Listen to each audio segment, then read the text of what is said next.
Hello everyone, welcome to Come Sit at My Table. Today is Sunday, so of course we're doing a Sunday subscriber series recipe. Today's recipe comes from Marilyn Finch in Dunlap, Tennessee. And I believe Dunlap is just north of Chattanooga. Now, Marilyn sent a short letter and part of it says, Melissa writing the recipes is great. She doesn't overlook any of the steps. And since she said that, I want to remind you that right below this video where you see the description box, you can click in that box. It'll have the title of the recipe. And if you click in that box will expand. Melissa does always put the written recipe right there for you. So you will have it written out. You don't have to write it as we go. And our contact information is always right under that written recipe. So Marilyn, thank you for mentioning that. She goes on to say, I thought you might like to try this pumpkin pie recipe. My family loves it. Now this is not what I consider a traditional pumpkin pie. Now we do have a traditional pumpkin pie recipe on our channel here. And Melissa will try to put a link to that for you in this video and maybe even a link down in the description box below it. If you want just a traditional pumpkin pie, I think it is absolutely fabulous. It's the best pumpkin pie I've ever eaten, and it's about the only one our kids will eat. But now this one from Maryland is called an easy pumpkin cream pie. And listen, it doesn't get any easier than this. It literally has, 6 ingredients plus the pie crust. So, you can put this together in no time. It does take a few hours for it to sit in the refrigerator to firm up, but you could have this made in a snap. Let's talk about what we're going to use today to make Marilyn's Easy Pumpkin Cream Pie. We're going to start with a 5.1 ounce box of vanilla pudding mix. Marilyn says in the recipe that it does not matter whether you use instant or the cook and serve. She says that she has used both and they both work equally well. And I had instant in our pantry, so that's what I'm using today. We're also going to need 3 tablespoons of sugar, 1 teaspoon of pumpkin pie spice, and you just cannot survive this time of year without having some pumpkin pie spice in your spice drawer, so make sure you have some of that. We're going to use 1 can of evaporated milk. Marilyn did not say whether to use the 5-ounce can or the 12-ounce can. I'm assuming with this recipe, with it going into a pie crust, you're going to need the 12-ounce can, so that's what I'm using today. Also, we're going to use 1 egg that we beat up slightly, just a little bit, of a whip on it so that it's kind of mixed up before you put it in. And then 1 cup of pure pumpkin. Make sure you get the one that says 100% pure pumpkin. You do not want pumpkin pie mix. And of course, if we're going to do a pie, we need a pie crust. And this one is blind baked, meaning that it's already cooked. We've already baked it. If you need to know how to do a pie crust, how to make a pie crust, we do have a video for that too. Well, there's a recipe in the video, but we have that too. So if you want to look for that, you can. If you don't know how to scroll back and find it, you can just go up to the search bar and type in "Come Sit at My Table Pie Crust," and it will come up. All right, this is really simple. We're just going to open this box of pudding mix, and we're going to put it right into our saucepan. Any kind of a pan will work. You just want to make sure it's big enough to hold everything so that it's not too full. And in with it, we're going to add our sugar. We're going to add in the 1 teaspoon of pumpkin pie spice. And I'm not going to skimp on that because I think that's where your flavor is going to come from. So we're going to put in 1 good full teaspoon. We're also going to put in our can of evaporated milk. And I do like to shake that up just a little bit before I open it because I think sometimes it has a tendency to settle. So we're just going to shake that up a little. Well, there we go. And we're just going to add that in with everything else. Now that I have that in, I am going to start my fire. I'm going to do it over kind of a medium heat. We'll go ahead and get our egg beaten up. Can you see that, Melissa? Yes, we're good. Okay. Oop. Okay. Beat that up just a little bit before we put it in.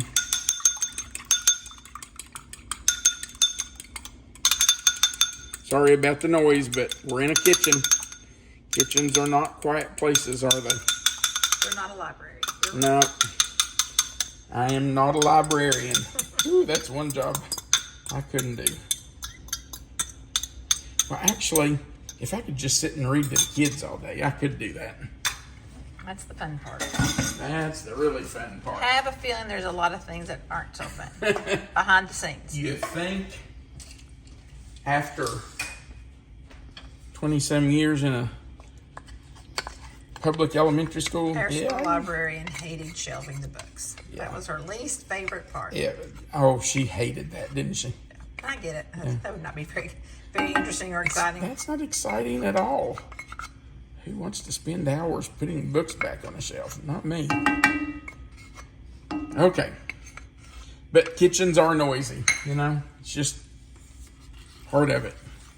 I got this wooden spoon out, but I'm thinking now I probably should have gotten a whisk. I'm switching. Sorry about that. But I think a whisk is going to help this combine better. Get all that off there. I don't want to lose anything. Okay. Yeah, this will work better. Oh, yeah. Now we can get it all mixed in. Now, according to Marilyn's recipe, this needs to come to a full boil. And as soon as it comes to a full boil, we're going to take it off the fire and we're going to let it sit for at least 5 minutes to let it cool down a little bit before we pour it into our pie shell. And it says that during that cooling down period, we need to stir it several times. So I'm going to let this keep cooking. There's no reason for us to stay here and you watch me do nothing but stir this. So we will continue cooking this, and when it comes to a full rolling boil, we will come back and get it off the fire and finish the recipe. We'll be right back. All right, our pumpkin pie mixture is at a full bubbling boil, which is what her recipe says. So I'm going to turn my fire off, and I'm going to grab some oven mitts here, and I'm just going to pull that off the fire, and we're going to let it sit there and start to cool down. Now, I'm going to stir it because she says to stir it several times while it's cooling. So I'm going to start by stirring it, and then I'll probably come back and stir it every minute or so just to help what's on the bottom cool off too. We'll wait at least 5 minutes, and then we're going to come back and put it in the pie crust. Our pumpkin pie filling has been cooling for about 7 minutes, and now I'm just going to put it into the pie shell. If I can hold this and dump it all at the same time. I help you? Yeah, maybe. Can you hold that side? Got it. Okay. It smells really nice. Oh my goodness. It's got that fall smell. While it was cooling, Melissa said, "This house smells great. This smells like fall." And it does. And this is nice that you can make it ahead of time too. That's true. Okay, babe, I've got it. Thank you. You're welcome. You know, when you're fixing Thanksgiving dinner, or, you know, even the day before when you're fixing everything, you've got the turkey and you're getting it ready to put in and you're trying to make side items and casseroles and salads. Oven space is at a premium. So having a recipe like this that doesn't need the oven is a real godsend sometimes. So yeah, it's not traditional pumpkin pie, but not everybody likes traditional pumpkin pie. And really, does it matter if it's the traditional pumpkin pie? Cream pies are usually fantastic. Cream pies are this great. One, obviously, but Oh, I'm telling you, it smells so good. it's already starting to kind of get. It is. It's starting to thicken. Yeah, it is. Now, we have to put this in the refrigerator for at least 4 hours, according to Marilyn's recipe. So that's what we're going to do. We're going to stick it in the refrigerator. When it has firmed up, and I'm telling you, if it goes as quick as this has, because it's already getting firm, it may not take that long, but her recipe says 4 hours, so that's what we'll try to do. Then we will come back and we will share a piece with you. This pie looks wonderful, and man, does it smell good. Now, let me tell you again, this is not your traditional pumpkin pie. This is a pumpkin cream pie. It's a refrigerator pie. So it's different, but it's still a pumpkin pie, and it will still work for Thanksgiving. And you know, if you're going to have pumpkin pie, you have to either have some Cool Whip or a little bit of ice cream. So we've put Cool Whip on it. Melissa, you ready for the first bite? I am. I tried to do a princess bite. That's really nice. Well, let's see. I like the spices.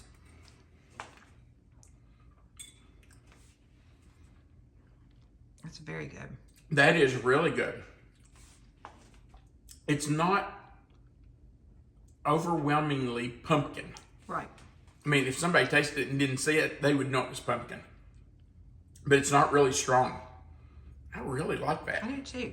And I like that it's cold. It set up pretty quickly too, Phil. It did. Guess that's the pudding. Yeah, it said to wait 4 hours. We wouldn't have had to wait. We did wait 4 hours because it said to. But I think 2 hours would have done it. Man, that is really good. Yeah, it's a really nice option too. The pumpkin pie spice is just enough. It's strong enough, but it's not too strong. That's really good. And you're right, that's a great option for Thanksgiving. I think somebody who doesn't like traditional pumpkin pie might really like this. It'd be a great treat, something different. All right, thank you so much for watching. We do appreciate it. Remember that if you go right below this video and click on that description box that we talked about earlier, it will expand. Melissa's put the written recipe right there for you, and our contact information's under it. We really would appreciate if you would click the thumbs up button. That just says you liked our video. And if you haven't before, we invite you to click the subscribe button, the little notification bell beside of it, and then the word all. That just subscribes you to our channel. And we would love to have you as a subscriber. And then remember, there's a place at the bottom where you can leave a comment. We love hearing from you. So feel free to leave us a comment down there. We do appreciate you watching. We appreciate sending in recipes. And sending in recipes. If you have recipes that are favorites of your family, we would love to see them. We'd love to get them. And we may just use them on a Sunday Subscriber Series video. So don't send us something that you've never made that you'd like to know how it turns out. We want things that your family loves that you've used for years. So feel free to send those to us. Our address is right there in that description box below the video. Thank you so much for watching. We do appreciate it. We want you to remember that you are always welcome to come sit at my table. Have a great day.